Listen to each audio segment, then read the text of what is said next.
आचार्य शंकर जब अपने अद्वैत ज्ञान से परिपूर्ण होकर के आगे की साधना के लिए वे काशी में आए, तो काशी में साक्षात भगवान विश्वनाथ ने उनकी परीक्षा लेनी चाहिए और उन्होंने इस बात को देखा कि प्रातः काल जब ब्रह्म मुहूर्त में आदि शंकर गंगा स्नान के लिए जा रहे होते हैं, तो वह सबसे अछूत कही जाने वाली एक सामान्य व्यक्ति के रूप में वह उनके मार्ग के सामने खड़े हो जाते हैं।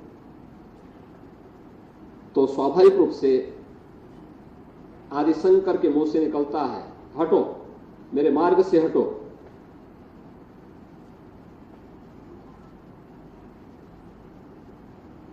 तो सामने से जो चंडाल होता है वह एक प्रश्न पूछता है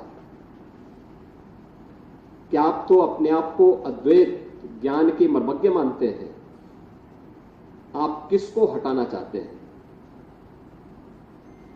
आपका ज्ञान क्या इस भौतिक काया को देख रही है, इस भौतिक काया के अंदर बसे हुए ब्रह्म को देख रही है?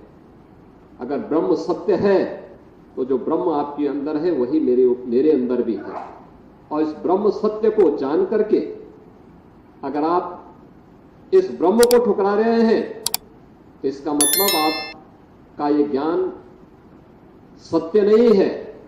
तो उन्होंने, वे भौचक थे, एक चंडाल के मुंह से इस प्रकार की बात। उन्होंने कहा कि आप कौन हैं, मैं जानना चाहता हूं। उन्होंने कहा कि जिस ज्ञान व्यापी की साधना के लिए, दुर्भाग्य से वो ज्ञान व्यापी आज लोग उसको दूसरे शब्दों में मस्जिद कहते हैं, लेकिन वो ज्ञान व्यापी साक्षात विश्वनाथ ही है। जिस ज्ञान व्यापी की उपासना के लिए आप केरल से चल करके यहां आए हैं, मैं उसका साक्षात स्वरूप विश्वनाथ हूं। तो वह उनके सामने नतमस्तक होते हैं और उन्हें इस बात का पश्चाताप होता है कि नहीं, ये जो भौतिक अस्पृश्यता है यह न केवल साधना के मार्ग का सबसे बड़ी बाधा है, बल्कि राष्ट्रीय एकता और अखंडता की भी सबसे बड़ी बाधा है। और इस बड़ी बाधा को अगर हमारे समाज ने समझा होता तो देश कभी गुलाम नहीं होता।